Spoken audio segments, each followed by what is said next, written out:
নগাঁও হৈছে আমাৰ অসমৰ ইতিহাসৰ এখন চিৰপ্ৰসিদ্ধ ঠাই।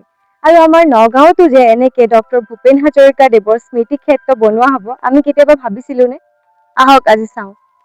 ব্ৰিটিছ শাসিত ভাৰতবৰ্ষৰ উত্তৰ-পূব অঞ্চলৰ প্ৰাকৃতিক সৌন্দৰ্যৰে ভৰপূৰ অসমত 1926 চনৰ 8 ছেপ্টেম্বৰ তাৰিখে জন্ম লাভ কৰিছিল ভাৰত ৰত্ন অসম সন্তান ডক্টৰ ভূপেন হাজৰিকাদেৱে।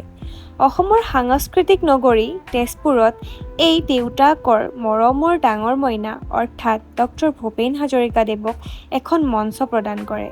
জীৱনৰ প্ৰথমটো বৰগীত পৰিৱেশন কৰি মন জয় কৰে ভাৰতৰ দুই ৰত্ন ৰূপকোঁৱৰ জ্যোতিপ্ৰসাদ আগৰৱালা আৰু বিষ্ণুপ্ৰসাদ ৰাভাৰ।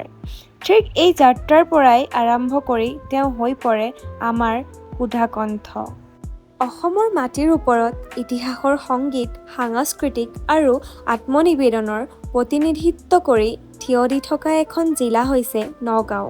নগাঁও অসমৰ ইতিহাসৰ মধ্যভাগত অৱস্থিত এক সাংস্কৃতিক আৰু প্ৰাকৃতিক সংগমস্থলী। আৰু এই নগাঁও জিলাতেই নকৈ প্ৰতিষ্ঠিত হৈছে সুধাকণ্ঠ ডক্টৰ ভূপেন হাজৰিকাদেৱৰ কলাতীৰ্থ, যাক লৈ আমি নগাঁওবাসীয়ে গৌৰৱবোধ কৰোঁ।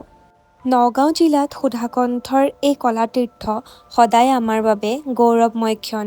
আৰু আশা ৰাখোঁ এই গৌৰৱ নগাঁওবাসীয়ে সদায় নিজৰ বুকুত আঁকোৱালি লৈ আগবাঢ়ি যাব আৰু নৱপ্ৰজন্মই সদায় সুঁৱৰিব।